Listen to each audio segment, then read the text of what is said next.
most of the suffering you experience in life does not come from what actually happens to you. It comes from what you tell yourself about what happens. That quiet, constant stream of commentary in your head feels like you. It feels intelligent, protective, necessary. But if you slow down and really observe it, you begin to notice something unsettling. A large part of what you think is not true. And even when it is partially true, it is often distorted, exaggerated, or shaped by old fears that no longer serve you. From the moment you wake up, your mind starts narrating. It evaluates how you slept, how you look, what you must do, what might go wrong. It predicts outcomes, replays conversations, imagines future conflicts. Most of this happens automatically. You do not consciously choose each thought. They simply appear. And yet, you believe them. You react to them. Your body responds as if those thoughts are reality. This is where the quiet trap begins. When someone does not respond to your message, your mind might say, "They're ignoring me."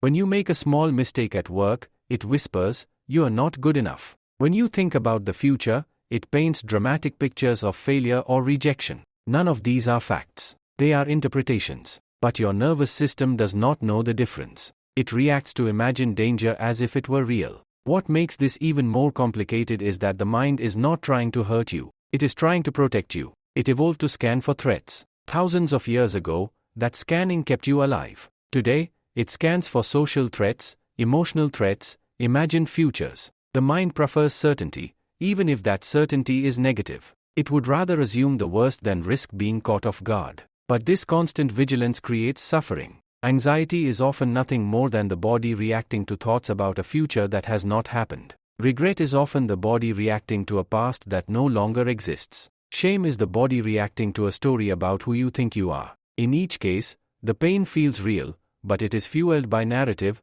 not by the present moment itself. If you sit quietly and observe your thoughts, something surprising happens. You begin to see that you are not actually choosing most of them. A thought appears, then another, and another. You can watch them like clouds passing through the sky. If you do not chase them, they dissolve on their own. But when you engage, when you argue with them or defend against them, they multiply. This simple observation changes everything. If you are not consciously creating each thought, then you are not your thoughts. There is a deeper part of you that is aware of them. That awareness is calm. It does not panic. It does not judge. It simply notices. Most people have never been taught to separate themselves from their thinking. They assume that if a thought appears, it must be meaningful. If it feels strong, it must be true. But feelings amplify thoughts. They do not validate them. Consider how often your mood shapes your interpretation of events. On a good day, a small inconvenience feels minor. On a bad day, the same inconvenience feels like proof that everything is falling apart. The event did not change. Your thinking did. The mind also tends to create patterns from limited evidence. If you fail once, it says, you always fail. If one relationship ends badly, it says, you are bad at relationships. It generalizes. It dramatizes. It simplifies complex situations into harsh conclusions. These mental shortcuts feel convincing because they are emotionally charged, but they are rarely accurate. The real problem is not that thoughts exist. The problem is that you believe every single one without question. You treat them as instructions rather than suggestions. You build your identity around them. If you repeatedly think, "I'm not confident," your behavior begins to align with that story. You avoid risks. You speak less. You interpret neutral reactions as negative. Slowly, your life starts confirming the thought. But it was never an objective truth. It was a narrative you unconsciously practiced. And here is something subtle but powerful. Trying to fight negative thoughts often strengthens them. When you argue with your mind, you keep the thought alive. When you desperately try to replace it with a positive affirmation you do not believe, you create internal conflict. The mind senses the resistance and pushes back harder. Instead of fighting thoughts, what if you simply stopped believing them automatically?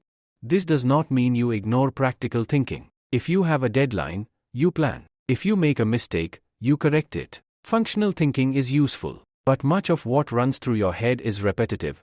Respond to each one. You can choose which ones deserve attention. When you begin to create space between you and your thinking, you notice how temporary thoughts really are. Even intense anxiety eventually shifts. Even strong anger fades. Thoughts rise, peak, and fall. But when you believe them, you extend their life. There is a quiet freedom in realizing that not every thought deserves your trust. It softens your reactions. It reduces unnecessary suffering. It allows you to respond rather than react. You start to see that peace is not something you need to build from scratch. It is what remains when you stop feeding every fearful narrative. Beneath the mental noise, there is a stable presence that does not panic about the future or replay the past endlessly. But if the mind is unreliable, a natural question arises: how do you know which thoughts to trust?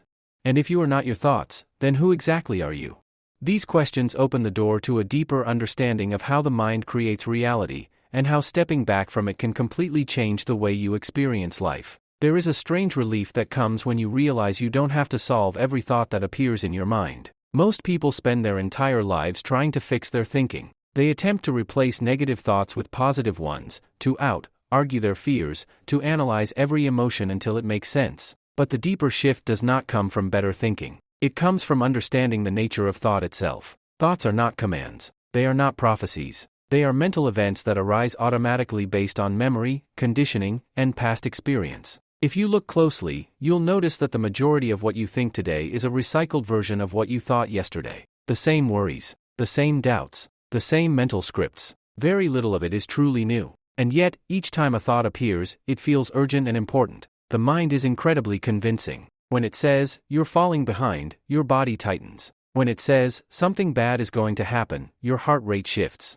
The body responds not to reality, but to interpretation. That is why two people can go through the same situation and experience completely different emotional outcomes. One sees a challenge. The other sees disaster. The event is neutral. The thinking creates the suffering. This is where awareness becomes powerful. When you begin observing your thoughts without immediately reacting to them, you create space. In that space, something subtle happens. The thought loses some of its authority. It becomes just a sentence in your mind, not a fact carved in stone. You might still feel the emotion, but you're no longer fully consumed by it. At first, this feels unnatural. You are used to identifying with every thought. If your mind says, "I'm anxious," you believe you are anxiety. If it says, "I'm a failure," you believe you are failure. But anxiety is a temporary state. Failure is an event, not an identity. Thoughts try to turn temporary experiences into permanent labels. And the more you repeat a label internally, the more solid it feels. Think about how often you rehearse old conversations in your head. You replay what you should have said. You imagine what the other person meant. You construct entire narratives about their intentions. But these are guesses. They feel real because you think them repeatedly. Repetition creates familiarity, and familiarity feels like truth. But familiarity is not truth. The mind also has a bias toward negativity. It remembers criticism more vividly than praise. It anticipates problems more readily than opportunities. This isn't because you are broken. It is because the mind evolved to detect threats. It overestimates danger as a survival strategy. In modern life, this mechanism creates chronic stress instead of safety. When you understand this, you stop taking every fearful thought personally. You see it as a protective reflex, not as an accurate assessment of reality. There is another layer to this that most people miss. The more you try to control your thoughts, the stronger they often become. If I tell you not to think about something, your mind immediately brings it forward. Suppression creates fixation. Resistance fuels persistence. That is why peace does not come from mental control. It comes from non-resistance. When a difficult thought appears, instead of arguing with it, you can simply notice it. There is worry. There is self-doubt. You don't have to attach it to your identity. You don't have to follow it down every path it offers. You allow it to exist without building a story around it. This approach feels almost too simple. The mind wants techniques. In your life are actually problems in the present moment. Right now, as you listen to this, what is truly wrong? Often, the discomfort you feel is tied to something that might happen later, or something that already happened. The present moment itself is usually neutral. It is the commentary about the moment that creates tension. This realization does not mean you stop planning or reflecting. It means you see planning as planning, not as catastrophe. You see reflection as learning, not as self-punishment. When you stop believing everything you think, you begin to experience moments of unexpected calm. The mind may still produce noise, but it no longer dominates you. There is a growing sense that you are the observer behind the thoughts, not the thoughts themselves. And from this perspective, something else becomes clear. You start noticing how much of your identity was constructed from unexamined thinking. Ideas like, "I'm bad at relationships," or "I'm not creative," or "I always mess things up," were never carefully investigated. They were conclusions formed during emotional moments and then repeated until they felt permanent. But identities built on thought are fragile. They shift when thinking shifts. If a new experience contradicts an old belief, the mind often resists it. It clings to familiar narratives, even if they cause pain. There is comfort in consistency. Letting go of a long held story about yourself can feel disorienting. Who are you without it? This is where deeper freedom begins. When you loosen your grip on mental labels, you open space for new experiences. You become less defensive, less reactive, more present. Life feels lighter, not because circumstances are perfect, but because you are no longer fighting an internal war with every passing thought. Still, a subtle question remains. If you are not your thoughts, and if so much of your suffering comes from believing them, what is the role of thinking at all? Is the goal to silence the mind completely? Or is there a different relationship you are meant to have with it? Understanding that difference changes not just how you handle anxiety or self-doubt, but how you approach ambition, relationships, and even purpose itself. And that shift takes the conversation deeper into how the mind shapes your entire sense of reality, often without you even noticing. If you look closely, you might begin to wonder whether the life you believe you're experiencing is shaped less by events and more by interpretation, and what would happen if that interpretation softened even further. There comes a moment, if you keep observing your mind long enough, when you begin to see something almost unsettling. The world you react to every day is not the raw world itself. It is the world filtered through your thinking. Two people can stand in the same room, hear the same words, experience the same event, and walk away with completely different realities. Not because reality changed, but because their interpretations did. This means that much of what you call my life is actually my thoughts about my life. When someone looks at you a certain way, you instantly assign meaning. You might think they're judging you, or admiring you, or ignoring you, but the look itself is neutral. Your mind fills in the gaps. It creates a story in milliseconds. That story triggers emotion. The emotion feels real, so the story feels true. And just like that, you are living inside a mental construction. The deeper insight is not that thoughts are bad. It's that they are creative. They shape perception. They color experience. They influence behavior. If you believe you are respected, you carry yourself differently. If you believe you are disliked, your posture, tone, and energy subtly change. Often, people respond to that shift, which then seems to confirm your original belief. This is how thought quietly reinforces itself. Most suffering comes not from isolated thoughts, but from repeated identification with them. A single anxious thought is harmless. But when you attach to it, replay it, analyze it, and build more thoughts around it, it grows roots. It starts to feel like a stable part of who you are. I am an anxious person. I am overthinking again. These statements feel factual, but they are interpretations layered over temporary mental activity. The mind is skilled at turning passing clouds into permanent skies. What changes everything is the recognition that thoughts are not continuous by nature. They appear, stay briefly, and fade. But when you engage them, you extend their lifespan. You keep them circulating. And because they are familiar, you don't question them. Take self-doubt as an example. A thought appears, I'm not ready for this opportunity. On its own, that thought would emotional charge. Soon, the body feels tense. The opportunity now feels threatening. All of this emerged from a single unexamined sentence. Yet the opportunity itself hasn't changed. This is why awareness is not about controlling thought, but about seeing it clearly. The moment you recognize a thought as a thought, rather than as truth, something loosens. The emotion may still flicker, but it doesn't dominate you in the same way. There's a deeper layer here that touches identity itself. For years, maybe decades, you have been collecting thoughts about who you are. Some came from childhood experiences, some from comparisons, some from mistakes, others from praise or criticism. Over time, these thoughts solidified into a self-image. But a self-image is still thought. When you say, "This is just how I am," you are often referring to a long-standing pattern of thinking. The mind prefers consistency. It wants your present to match your past. So even when new possibilities appear, it filters them through old narratives. This is why growth can feel uncomfortable. It challenges familiar thinking. It asks you to release certain conclusions about yourself. And the mind resists because familiarity feels safe, even when it limits you. There is something profoundly freeing in realizing that you do not need to rebuild yourself through force. You do not need to construct a new identity or fight the old one. When you stop believing every thought about who you are, your identity becomes lighter, more flexible, less defensive.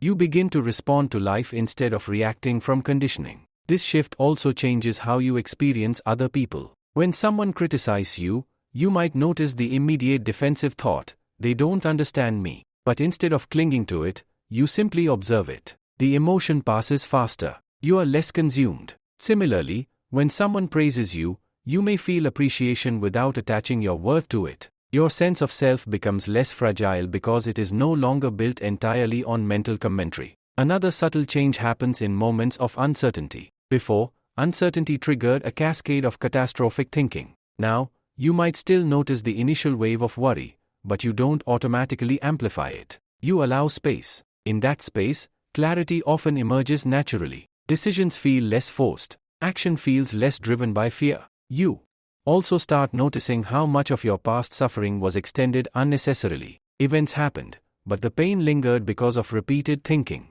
You replayed scenes. You analyzed conversations. You imagined alternative outcomes. The event itself was brief. The mental replay lasted months or years. When you see this pattern, regret begins to lose its grip. The past becomes less heavy because you are no longer constantly reactivating it through thought. This does not mean life becomes emotionless. You still feel joy, disappointment, excitement, sadness. But these emotions move more fluidly. They are not trapped in endless mental loops. They rise and fall naturally, like weather passing through the sky. And beneath all of it, there is a quiet stability. A sense that you are the awareness in which thoughts appear, not the thoughts themselves. This awareness is steady. It is not threatened by temporary narratives. It does not need to defend itself. When you live from this place, life feels less like a problem to solve and more like an experience to participate in. You still think, plan, and reflect. But thinking becomes a tool, not a master. Yet there is one more subtle layer to explore.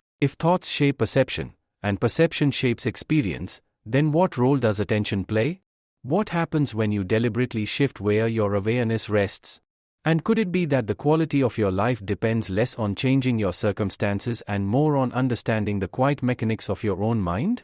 That is where the transformation becomes not just personal, but practical, influencing how you work, love, create, and move through uncertainty every single day. If you are willing to look even deeper, you may discover that the freedom you've been chasing was never about fixing your thoughts at all. If you look closely at your daily experience, you'll notice that whatever holds your attention begins to shape your emotional world. Attention is like light. Wherever it rests, that area becomes vivid and important. If your attention settles on a worry, the worry grows. If it lingers on gratitude, your body softens. The outside world may remain the same, but your internal landscape shifts depending on what you repeatedly focus on. Most people assume they have no control over attention because thoughts feel automatic. A fearful thought appears, and attention though nothing concrete has happened. But if you slow down, you begin to see that attention and thought are not exactly the same thing. Thoughts may arise on their own, but attention can gently move.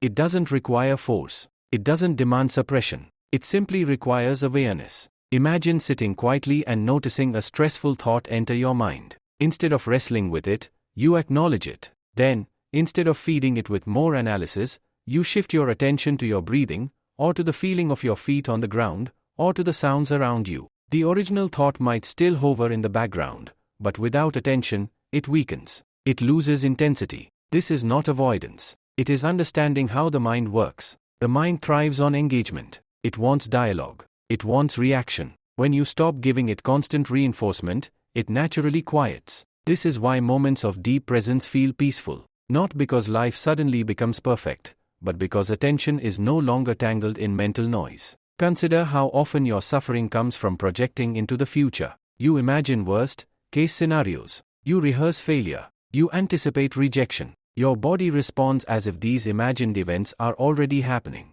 Stress hormones rise. Muscles tighten. Sleep becomes restless. All of this from pictures created in the mind. Yet when you bring attention back to the present moment, most of those imagined disasters dissolve. In this exact moment, you are often safe. You are breathing. You are simply here. The future exists only as thought. The same pattern appears with the past. You revisit old mistakes. You replay painful conversations. Each time you do, your body relives the emotion. It does not know the difference between memory and current threat. But memory is also thought. It has no physical presence outside your attention. When you truly understand this, Forgiveness becomes less about forcing yourself to let go and more about stopping the constant mental replay. The past loses energy when attention stops feeding it. There is also something powerful about recognizing that clarity does not come from overthinking. Many people believe that if they just analyze a problem long enough, they will find peace. But excessive thinking often creates more confusion.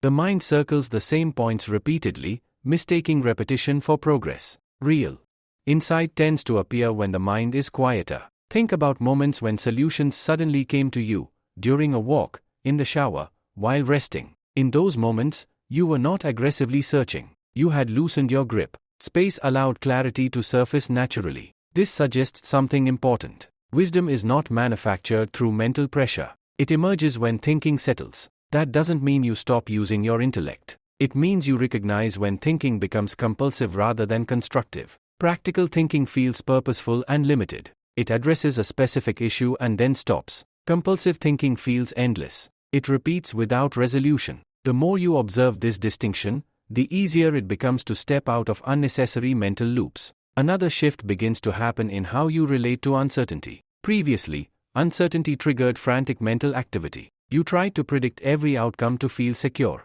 But the mind can never fully guarantee the future. Its attempts at certainty often create more anxiety. When you stop demanding absolute mental assurance, uncertainty becomes less threatening. You realize that no amount of thinking can eliminate all risk. What you can control is your response in the present. And in the present, you are often more capable than your fearful thoughts suggest. This understanding also changes how you approach goals and ambition. You still set intentions. You still work toward improvement. But your motivation becomes less driven by fear of inadequacy and more guided by curiosity or purpose. Action feels lighter when it's not fueled by a hearse internal narrative. Relationships shift as well. When you are less entangled in your own mental stories, you listen more clearly. You are not constantly filtering conversations through assumptions about what others mean. Misunderstandings decrease because you are not automatically projecting old fears onto new interactions. Over time, a quiet confidence develops. Not the loud confidence of constant positive thinking,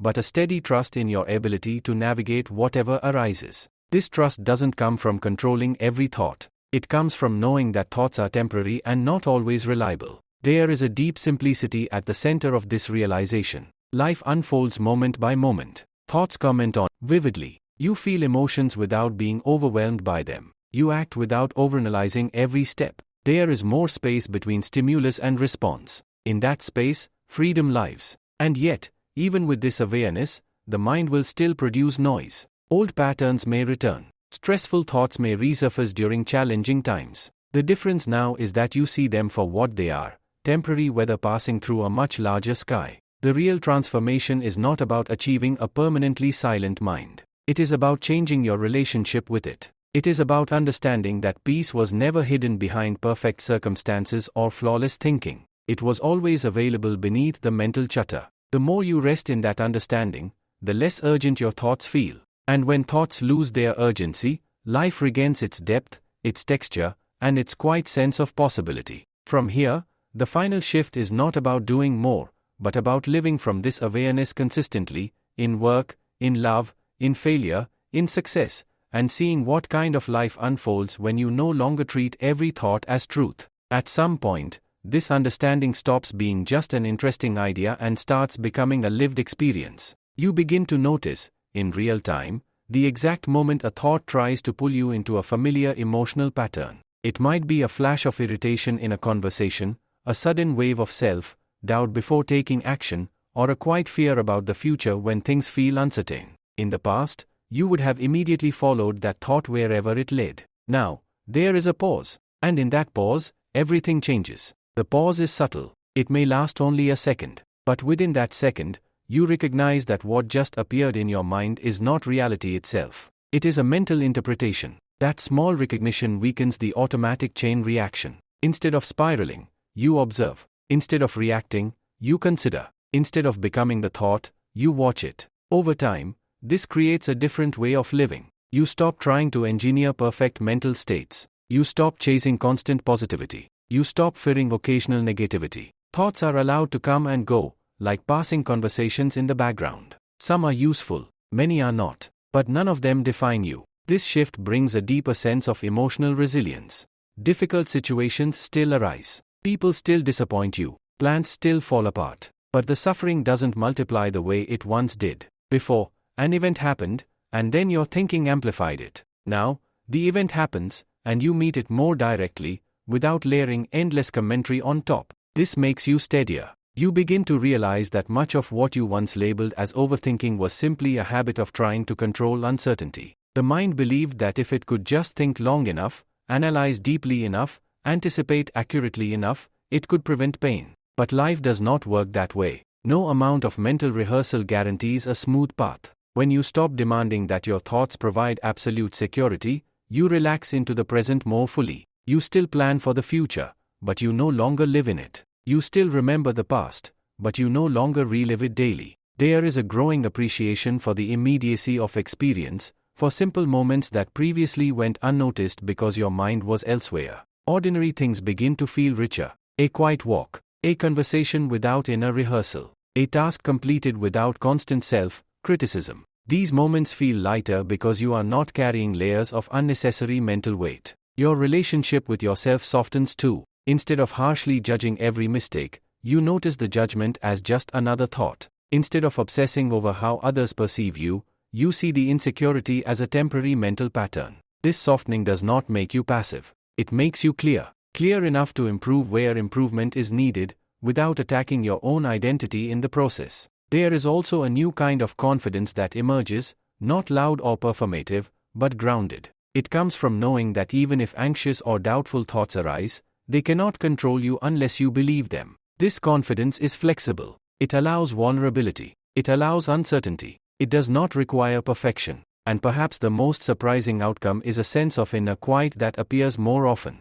Not because the mind has stopped producing thoughts entirely, but because you are no longer entangled in every one of them. Silence is not forced. It surfaces naturally in the gaps between mental activity. In that quiet, insight often feels more in voice in your head. Gradually, you see that peace was never something you had to create from scratch. It was obscured by constant identification with thought. When identification loosens, peace reveals itself. It was always there, beneath the noise. This understanding changes how you view growth. Growth is no longer about constructing a better mental story about yourself. It is about seeing through limiting stories altogether. When a thought says, "I can't do this," you don't need to replace it with forced optimism. You simply don't treat it as absolute truth. And in that neutrality, action becomes possible. Life continues to unfold with unpredictability. There will still be challenges, losses, transitions. But your experience of them transforms because you are no longer adding unnecessary mental resistance. Pain may still visit, but suffering does not linger the way it once did.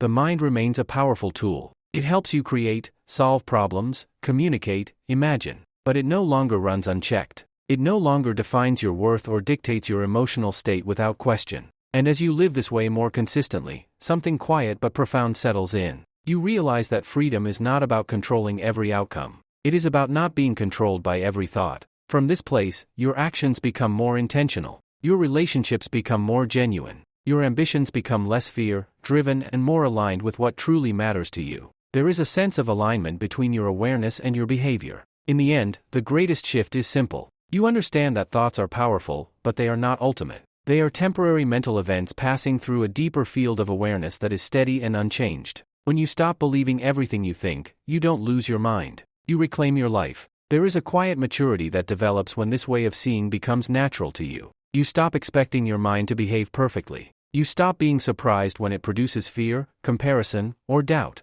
Instead of treating these thoughts as personal failures, you see them as ordinary mental weather. Some days are clear, some days are cloudy, but the sky itself remains unchanged. This changes how you move through difficult seasons of life. When something genuinely painful happens, a loss, a setback, a betrayal, you still feel it. This understanding does not turn you into stone. In fact, it often makes you more open to feeling fully. But there is a difference between clean pain and layered suffering. Clean pain is the natural emotional response to what has occurred. Layered suffering is the story you build around it. For example, disappointment may arise when something doesn't go as planned. That disappointment is human. But then the mind may add, "This always happens to me," or "I'll never get it right," or "This proves I'm not capable." Those added thoughts deepen and prolong the pain. When you recognize them as mental additions rather than facts, you allow the original emotion to pass more cleanly. This ability to separate what happened from what you are telling yourself about what happened is subtle but powerful. It prevents temporary experiences from becoming permanent identities.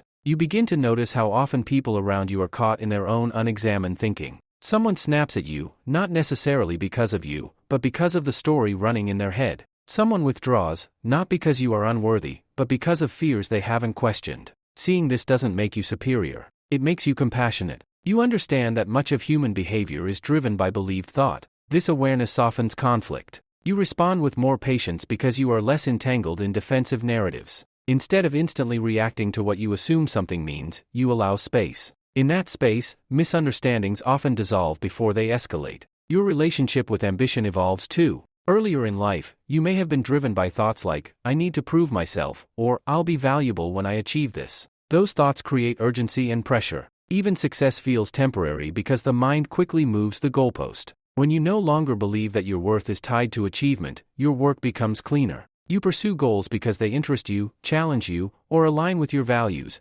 not because you are trying to silence an insecure voice. There is less inner noise during action. You are more present with the process instead of obsessing over the outcome. You also become more comfortable with not knowing. The mind constantly seeks certainty. It wants guarantees about relationships, career paths, health, the future. But where you must adapt, and you let the rest unfold. Strangely, this surrender creates strength, not passive resignation, but grounded resilience. You trust that whatever arises, you will meet it in the moment it arrives, not through endless rehearsal beforehand. Even your sense of self continues to evolve. Earlier, you may have described yourself with fixed labels. Now, you see yourself as something more fluid. Thoughts about who you are still appear, but they feel lighter. You are not confined by them. You are not obligated to behave in ways that confirm them. This flexibility allows growth without internal war. You can change direction without feeling like you are betraying your identity. You can admit mistakes without collapsing into shame. You can succeed without becoming inflated. And perhaps most importantly, you begin to appreciate silence. Not just external silence, but internal quiet. The moments when the mind is not actively narrating. When you are simply aware of your surroundings, of your breath, of the feeling of being alive. In those moments, there is a simplicity that feels deeply grounding. Nothing is missing. Nothing needs to be solved. You are not chasing a future version of yourself. You are here. This does not mean life becomes free of challenge. The mind will still generate commentary. Old patterns may resurface during stress. But now, you recognize them faster. You recover quicker. You don't build an identity around temporary mental storms. Over time, this way of living becomes less about technique and more about perspective. You don't constantly remind yourself not to believe your thoughts. You naturally question them. You naturally create space. It becomes part of how you experience reality. And the most profound realization settles quietly in the background.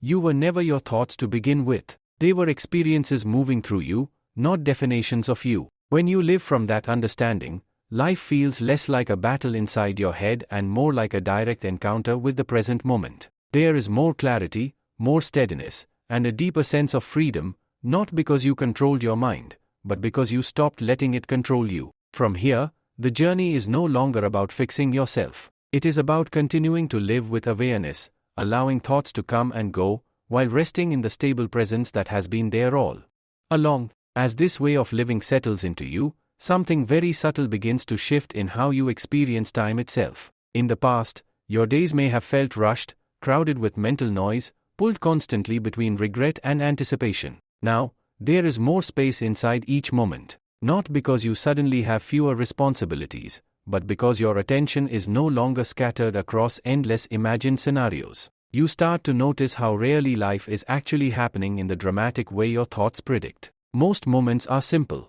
ordinary, quiet. The mind tends to overlook these neutral spaces because it is addicted to stimulation, to problems, to excitement, to conflict. When nothing urgent is happening, it often creates something to chew on. A memory, a hypothetical argument, a future worry. But when you stop automatically engaging with every mental spark, those ordinary moments regain their depth. Washing dishes is just washing dishes. Driving is just driving. A conversation becomes something you actually hear, instead of something you analyze while it's still unfolding. There is a grounded quality to this presence. You are less divided inside. Before, Part of you was always somewhere else, replaying, planning, calculating. Now, more of you is here. This has a powerful effect on your energy. Mental resistance consumes enormous amounts of it. Constantly arguing with reality in your head, wishing something were different, or rehearsing outcomes that haven't happened drains you quietly. When that resistance eases, you feel lighter without necessarily doing less. You also begin to trust your natural responses more.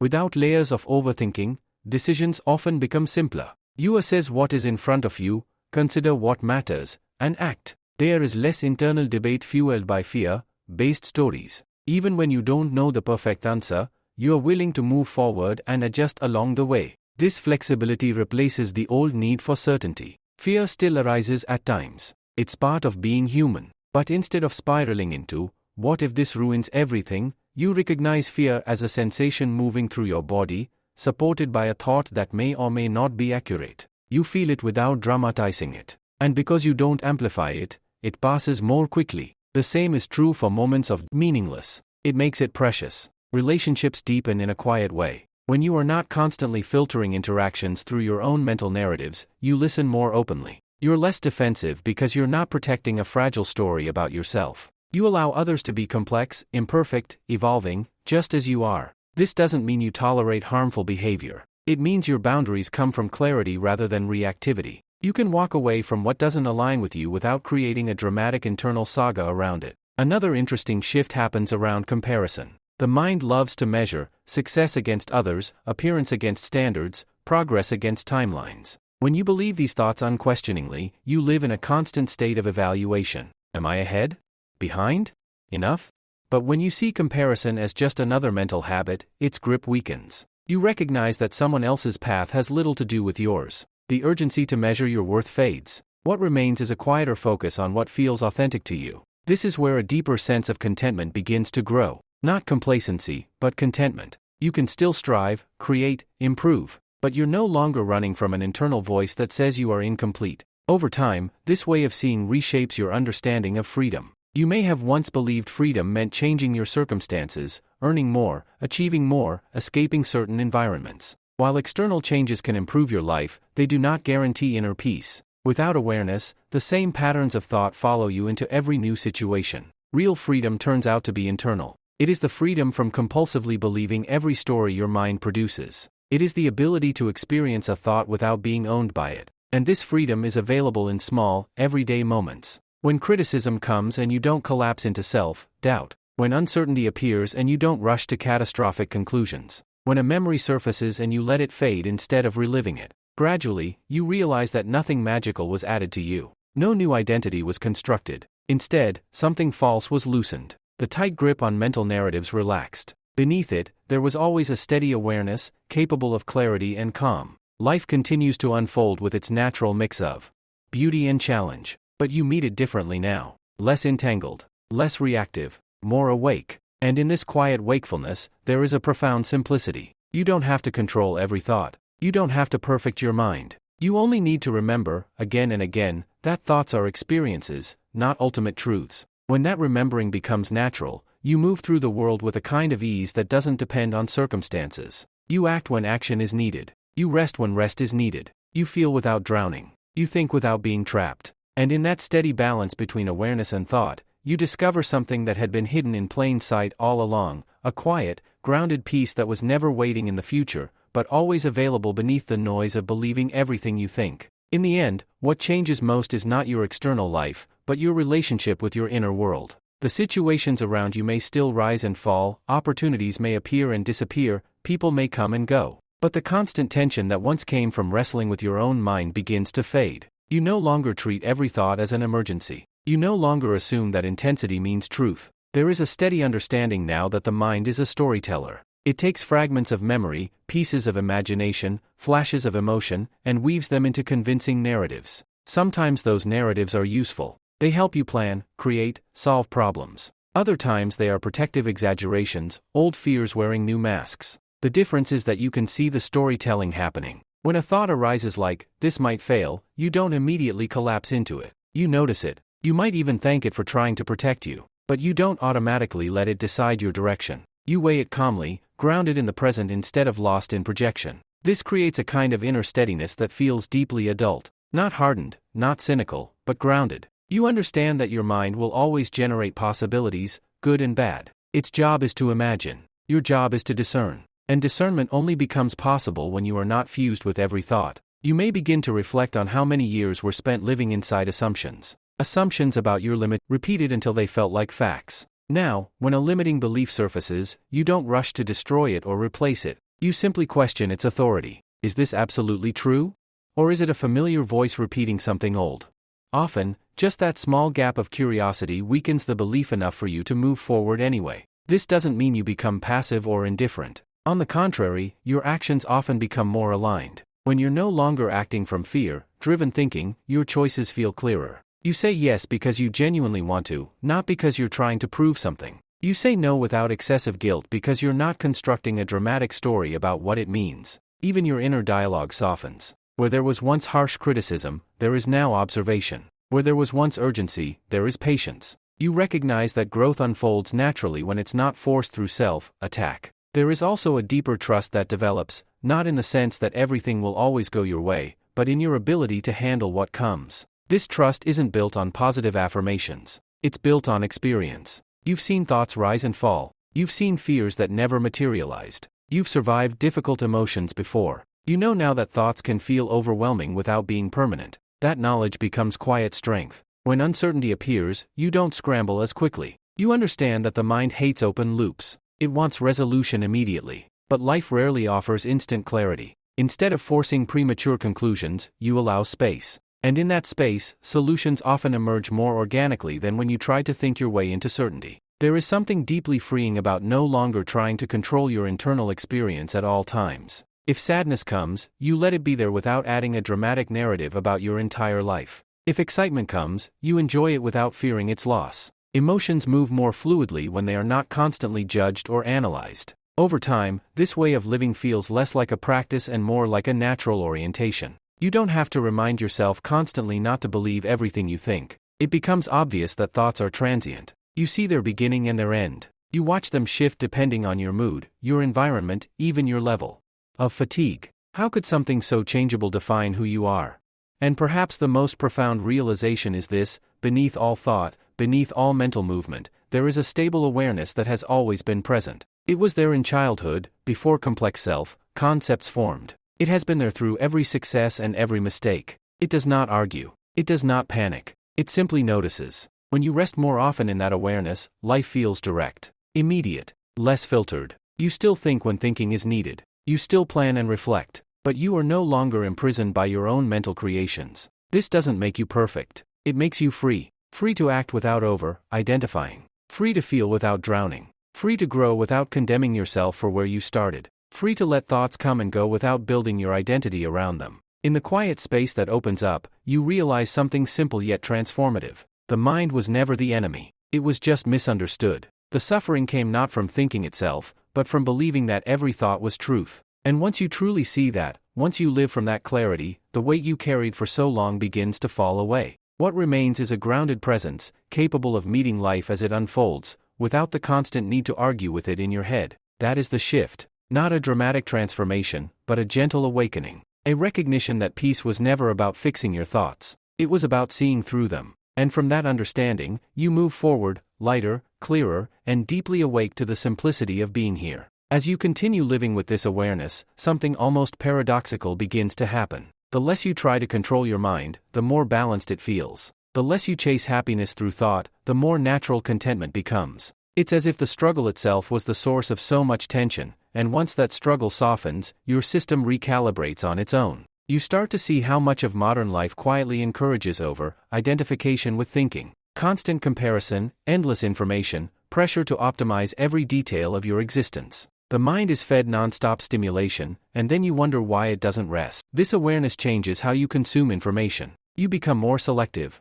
You notice how certain inputs trigger mental spirals, while others nourish clarity. You begin protecting your attention not in a rigid way, but in a respectful way. You recognize that where your attention goes, your experience follows. There's also a deeper honesty that emerges. You become aware of subtle mental habits that once ran automatically. The need to defend your image, the habit of assuming negative intent, the reflex to imagine worst-case outcomes. These habits don't disappear overnight, but they lose their invisibility. And once you see a pattern clearly, it no longer controls you in the same way. This clarity has a humbling effect. You realize how many misunderstandings in your life were fueled not by facts, but by interpretation. How many conflicts grew from stories layered on top of simple events. And instead of feeling regret, you feel perspective. You understand that most people are moving through their own unexamined thought patterns, just as you once were. That understanding brings patience. You stop expecting yourself to never have negative thoughts again. That expectation itself was another mental trap. The goal was never to purify the mind completely. It was to stop worshipping every mental whisper as truth. When fear arises now, you don't treat it as a sign that something is wrong with you. You treat it as a temporary visitor. Even in moments of high stress, there is often a small thread of awareness running in the background. A recognition that your current emotional intensity is being amplified by thought. That thread might not eliminate the discomfort immediately, but it prevents total immersion. You remain slightly anchored. Over time, that anchoring becomes stronger. You also begin to notice how creative energy flows more freely when it's not suffocated by self-judgment. Ideas come without being instantly criticized. You experiment without obsessing over how you'll be perceived. There's more room for curiosity because you're not constantly defending a fragile self-image. This shift influences how you approach mistakes. Instead of spiraling into identity-based conclusions, you look at errors practically. What happened? What can be adjusted? Then you move forward. The event stays in proportion because you're not magnifying it through catastrophic thinking. Perhaps one of the most liberating realizations is that thoughts do not need to be solved. They are not equations demanding resolution. They are mental activity, often repetitive, often conditioned. The urge to figure everything out relaxes. You accept that some questions don't require immediate answers. Some uncertainties don't need mental rehearsal. In that acceptance, life feels less like a puzzle and more like a process. You begin to appreciate the simplicity of direct experience, the sound of your own breath, the texture of a quiet morning, the rhythm of a conversation where you are fully present. These moments were always available, but they were overshadowed by constant mental commentary. Now, instead of living primarily inside your head, you inhabit your life more fully. This doesn't mean you withdraw from ambition or responsibility. It means your actions are less entangled in fear-based narratives. You work, create, and build from a place of grounded intention rather than inner pressure. When challenges arise, you face them with clearer perception because you're not layering unnecessary stories on top. And perhaps most importantly, you no longer search for a future moment when everything will finally feel settled. You recognize that the mind will always try to promise peace later, after success, after validation, after certainty. But peace was never located in the future. It was hidden beneath unexamined thinking in the present. When you truly grasp this, the search quiets down. You still grow. You still evolve. But you're no longer chasing completion through thought. You understand that thoughts will continue to appear for as long as you are alive. They will comment, speculate, imagine, remember. And that's fine. They can do what they do. The difference is that you are no longer lost inside them. You stand slightly behind your thinking, aware of it without being consumed by it. And from that vantage point, life opens up in a way that feels both simple and profound. You realize that the freedom you were seeking was never about controlling your circumstances or perfecting your mind. It was about seeing clearly, about recognizing that not every thought deserves belief,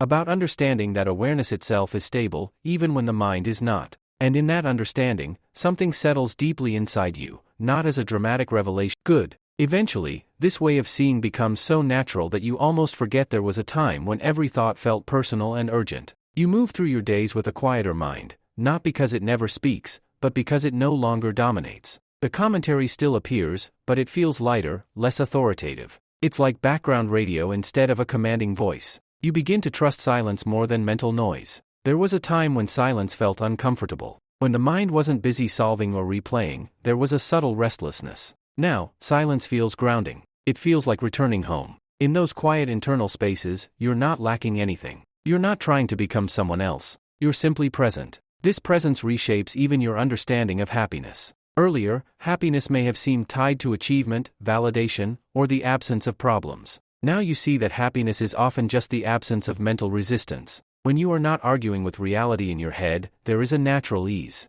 Even neutral moments feel complete. You also recognize how often your mind tried to create urgency where none was required. It pushed you to overanalyze decisions, to predict outcomes, to secure approval. It convinced you that if you didn't think harder, you would fall behind. But looking back, many of those mental emergencies were illusions. Life unfolded anyway. Solutions appeared anyway. You adapted anyway. This realization builds deep trust in yourself. Not a loud confidence, but a steady one. You trust that even if uncertainty arises, even if doubt visits, you don't have to believe every thought that accompanies it. You can feel discomfort without constructing a dramatic identity around it. You can experience fear without labeling yourself as fearful. There's a kind of emotional sobriety in this. A clarity that keeps experiences in proportion. When something goes well, you enjoy it without turning it into proof of your worth. When something goes poorly, you learn from it without turning it into proof of your inadequacy. The extremes soften. You also become more patient with growth. You understand that change doesn't require constant mental self-criticism. In fact, harsh thinking often slows progress.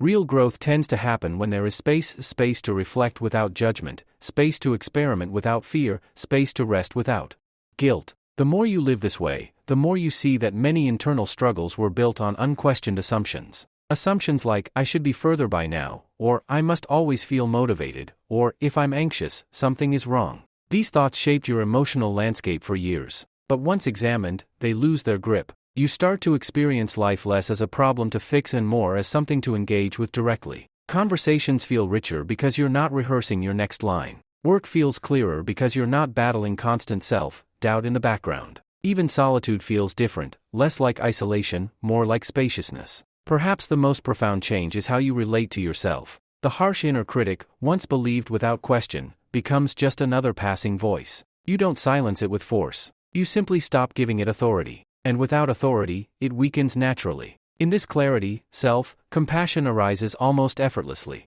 Not as a technique, but as a byproduct of understanding. You see that the mind was always trying to protect you, even when it did so clumsily. You see that much of your past overthinking came from a desire to avoid pain or rejection. There's nothing to punish in that, only something to understand. And with understanding comes gentleness. Life continues to surprise you. There will still be moments of confusion, of emotional intensity, of unexpected change. But now, those moments are met with awareness instead of panic. You know that thoughts will rush in to interpret, predict, dramatize. And you know you don't have to follow them. This knowing is freedom in its simplest form. You are free not because you eliminated negative thinking. You are free because you no longer equate thinking with truth. You are free because you recognize that awareness is deeper than any temporary mental pattern. As the days pass, this understanding integrates quietly into everything you do. You listen more, react less, act with clearer intention, rest without guilt, speak without excessive rehearsal, decide without endless internal debate. There is no dramatic finish line,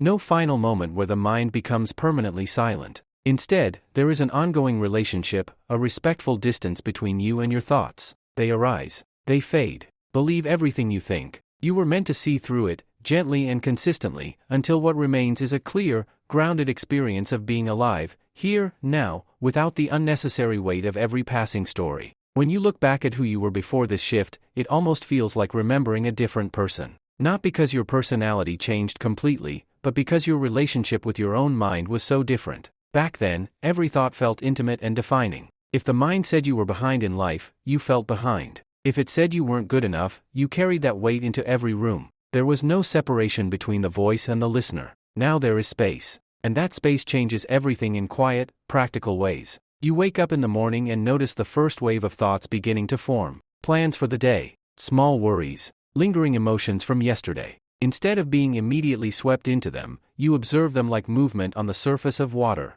Some of them are useful. Most of them are habitual. None of them require panic. This simple awareness prevents the day from being hijacked before it even begins. As you move through responsibilities, you still think strategically. You solve problems. You respond to messages. You plan ahead. But thinking feels like a tool you pick up and put down, not a current dragging you away. When the task is complete, you can return to presence instead of carrying mental residue into the next moment. Even stress begins to look different. When pressure builds, you feel it in the body, maybe tightness in the chest or restlessness in the stomach. Before, those sensations would trigger more thoughts. This is too much. I can't handle this. What if I fail?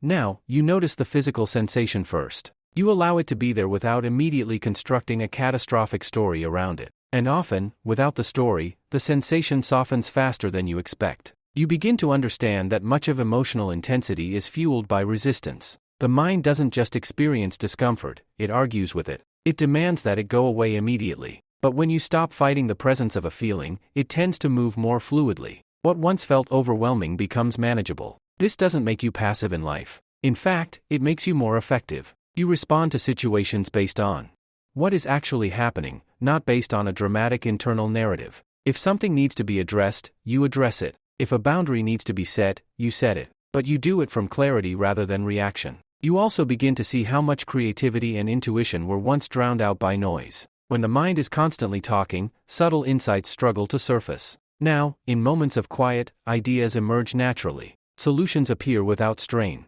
You're not forcing brilliance, you're allowing space for it. There's a humility that comes with this understanding. You realize how unreliable your mind can be when it's driven by fear or insecurity. You remember times you were certain something would go terribly wrong, and it didn't. Or times you assumed someone disliked you, and later learned you were mistaken. These memories aren't sources of embarrassment. They're reminders not to take every mental prediction so seriously. Gradually, you develop a kind of inner steadiness that doesn't depend on circumstances lining up perfectly. You can sit in uncertainty without rushing to escape it mentally. You can experience temporary confusion without labeling yourself as lost. You can face challenges without assuming they define your entire future. And perhaps most importantly, you feel less alone inside your own head. Before, it may have felt like your thoughts were an opponent you had to wrestle into submission. Now, they are simply part of the human experience. Sometimes loud, sometimes quiet, always changing. The awareness beneath them, however, remains consistent. That awareness becomes your anchor,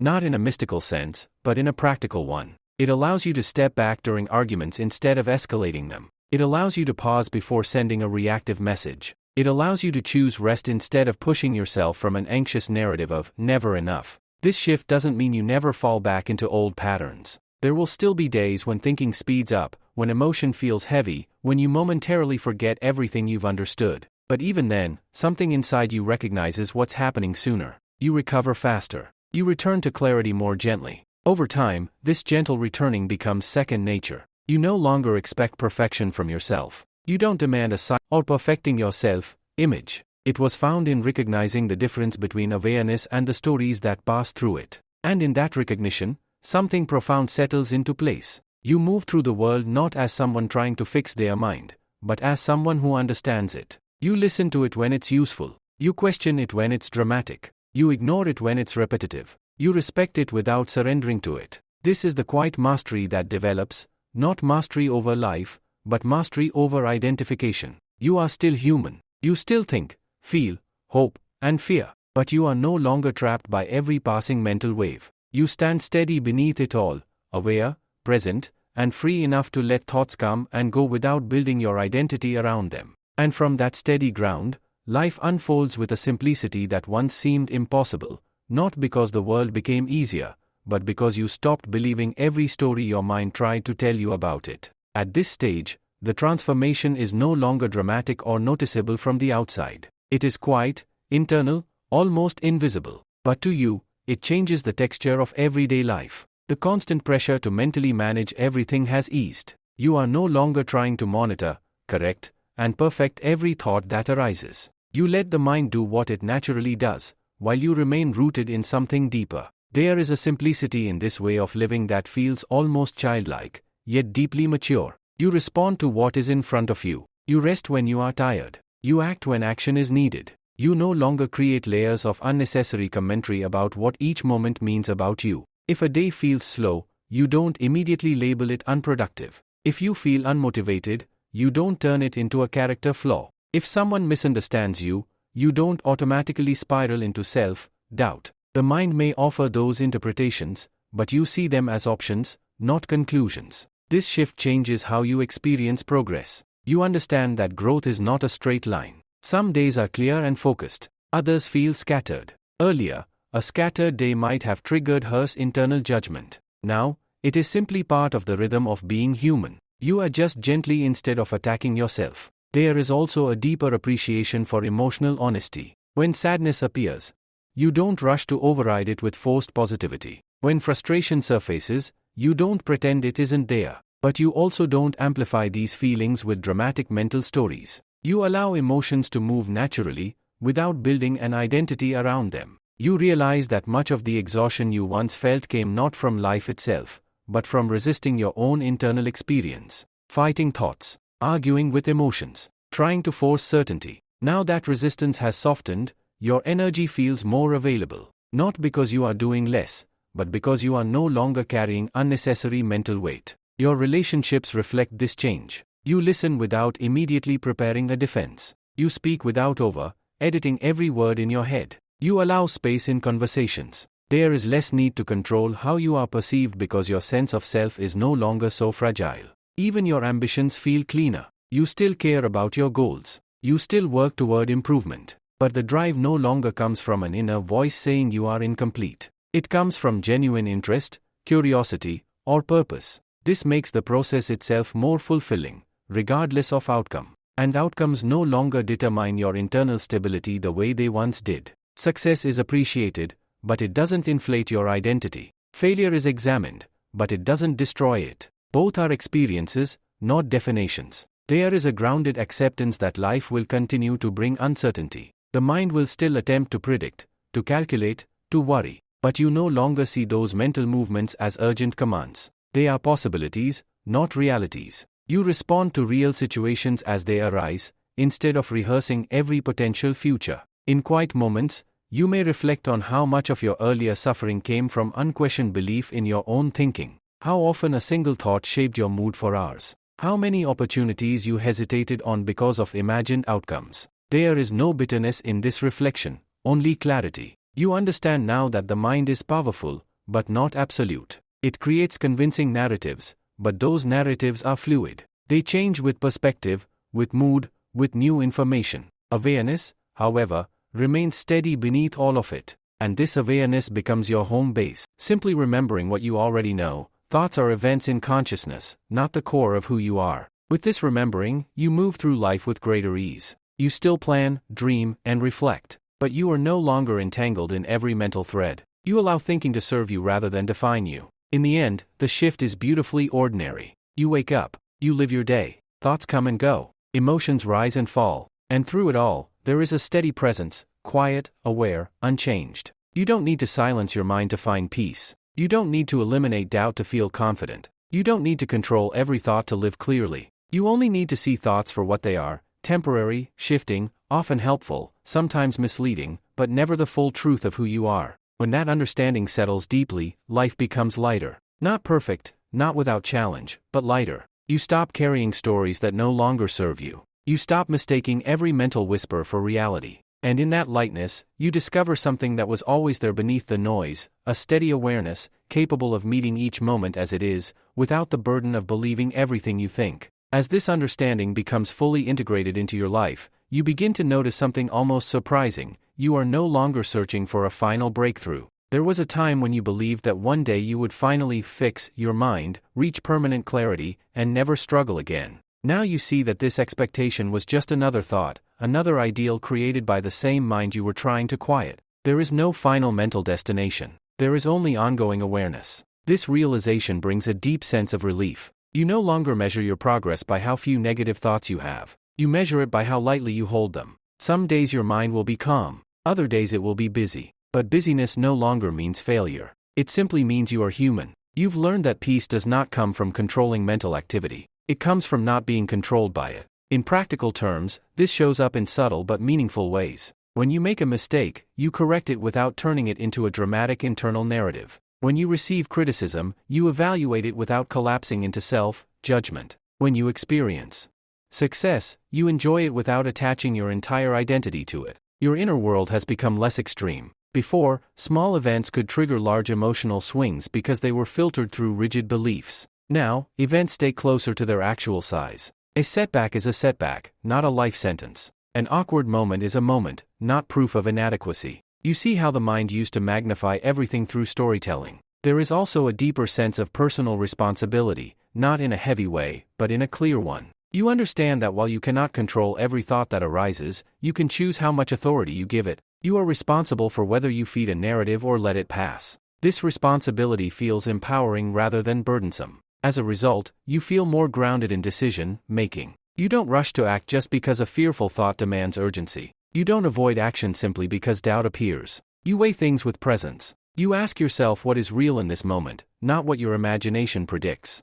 The relationship you have with uncertainty is perhaps the clearest sign of growth. Where uncertainty once felt like a threat, it now feels like a natural part of life. You understand that no amount of thinking can remove it completely. Instead of exhausting yourself trying to predict every possibility, you meet uncertainty with adaptability. This doesn't mean you never plan. It means planning no longer becomes obsessive forecasting. You prepare where you can, and then you step forward. There is a quiet courage in this way of living. Not the loud courage of bold declarations, but the steady courage of trusting yourself without overthinking every step. You trust that even if fear arises, you will recognize it as a thought-supported emotion. You trust that even if doubt appears, it does not define your capability. And slowly, the space between stimulus and response becomes your greatest ally. In that space, you are free to choose, free to pause, free to respond thoughtfully instead of reactively. Your sense of identity also feels more fluid. You are no longer tightly gripping old labels. If new experiences challenge your previous self-image, you allow it.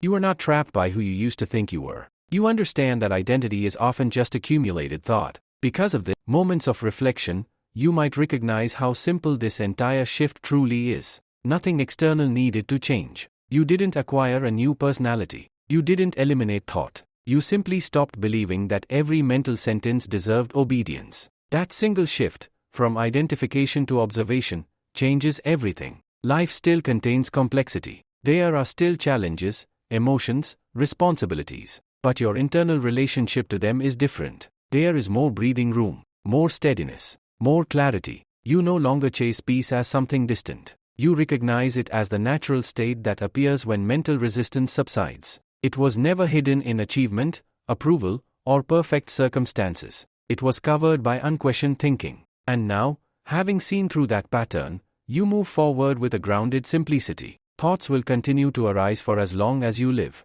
They will suggest, warn, imagine, compare, but they no longer hold the same authority. You listen when useful. You smile when they are dramatic. You let them pass when they are repetitive. What remains is awareness, quiet, stable, present. And from that awareness, you live, not as someone trying to silence the mind, but as someone who understands it. Not as someone seeking a flawless inner world, but as someone who knows they are more than the noise within it. You were never meant to believe everything you think. You were meant to see clearly enough to choose what deserves your attention, and to let the rest drift by, like clouds in a wide and open sky. As this understanding fully settles into your life, you begin to realize that nothing dramatic needed to happen for you to feel free. There was no external victory, no sudden change in circumstance, no perfect resolution to every problem. The real shift was internal and quiet. You stopped treating your thoughts as unquestionable authority. And in doing so, you reclaimed a part of yourself that had always been steady beneath the noise.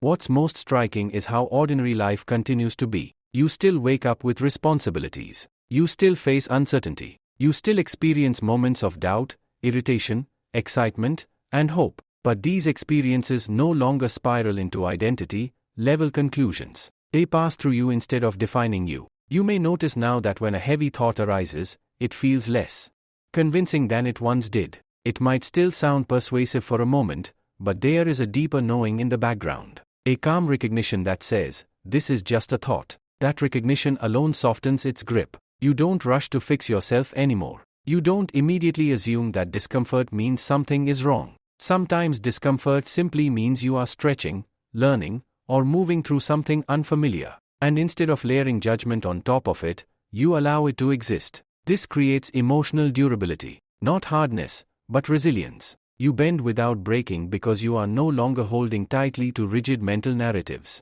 When plans shift unexpectedly, you adapt. When people misunderstand you, you clarify or let it go. When fear appears, you feel it without surrendering to it. Over time, your nervous system learns from this new relationship with thought. It stops reacting as intensely to every mental alarm. It begins to trust that not every internal signal requires panic. There is more calm in your baseline state, not because life is easier, but because your mind is no longer constantly escalating small things into large threats. You also begin to experience more authenticity. Without the constant pressure of self-judgment, you express yourself more naturally. You are less concerned with crafting a perfect image and more interested in being honest. This honesty strengthens your connections because it is grounded in presence, not performance. Even your inner silence feels different now. It is not an absence of thought, but an absence of struggle. Thoughts may still pass through, but they do not create turbulence. You can sit quietly without feeling the need to analyze your entire life. You can enjoy simple moments without mentally measuring them. There is also a deeper appreciation for how universal this human experience is. Everyone is navigating a mind that produces constant commentary. Everyone is vulnerable to believing thoughts that feel intensely real. This understanding fosters compassion. You no longer assume others are intentionally difficult or dramatic. You recognize that they, too, may be caught in stories they haven't questioned. As a result, your patience expands. You listen more fully. You react less defensively. You allow space for complexity, in yourself and in others. And perhaps the most were patterns of identification. Once you saw them clearly, they lost much of their power. You are still capable of deep thought. You are still reflective and analytical. But now your thinking serves you rather than traps you. It becomes creative instead of repetitive, insightful instead of fearful, practical instead of catastrophic. The weight you once carried, the constant pressure to control outcomes, predict the future, perfect yourself,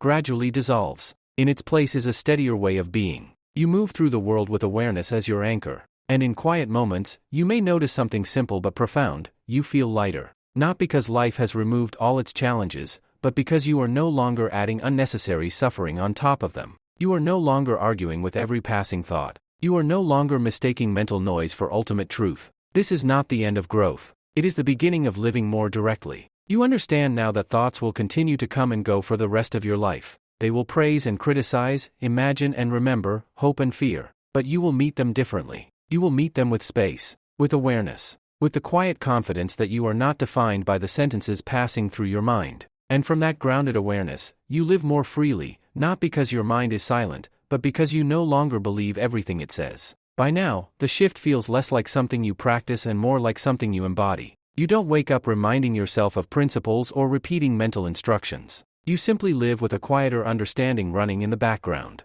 Thoughts still appear, but they don't immediately pull you into identification. There is a natural gap now, small, but powerful. In that gap, you are free. Free to respond instead of react. Free to question instead of assume. Free to let a thought pass without turning it into a story about your entire life. You might notice how differently you experience challenging conversations. Before, a single tone or phrase could trigger a cascade of interpretations. You would leave the interaction replaying it in your head, analyzing what was said, what was meant, what it implied about you. Now, even if the initial reaction arises, it doesn't take over. You observe it. You allow the emotional wave to move through. Often, the need to dissect it fades much faster. There is less mental residue. This lightness follows you into solitude as well. Being alone no longer means being trapped with racing thoughts. It becomes an opportunity to simply be, without constant evaluation. You may still reflect on your goals or your direction in life, but the reflection feels calm, not pressured. You are not trying to solve yourself anymore.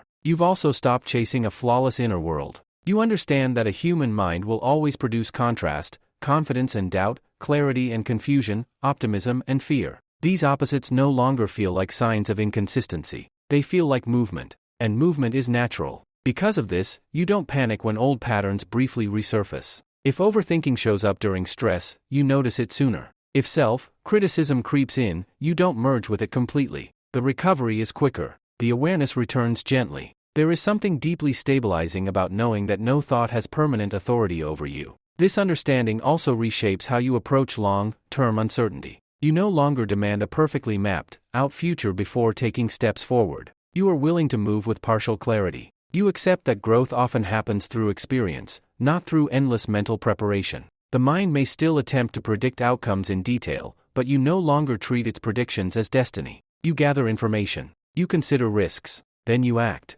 And if the outcome is different from what you expected, you adjust. The emotional charge around getting it wrong is much softer now. Even your internal standards shift. Instead of striving to always feel motivated, confident, or certain, you allow yourself to be human. Some days you will feel inspired. Other days you will feel tired or unsure. Neither state defines you. They are temporary mental and emotional weather patterns. And underneath all of it, there is a growing sense of trust. Not trust that everything will go smoothly, but trust that you can handle what arises without being consumed by your own thinking. Trust that emotions will pass. Trust that clarity returns when given space. This trust reduces the urgency that once dominated your life. You no longer feel like you are constantly behind, constantly fixing, constantly racing. Emerges from this way of living. Not a loud excitement, but a steady appreciation for simple moments. A quiet morning. a focused hour of work, a genuine laugh. These moments feel fuller because they are not crowded with mental commentary. You are here more often,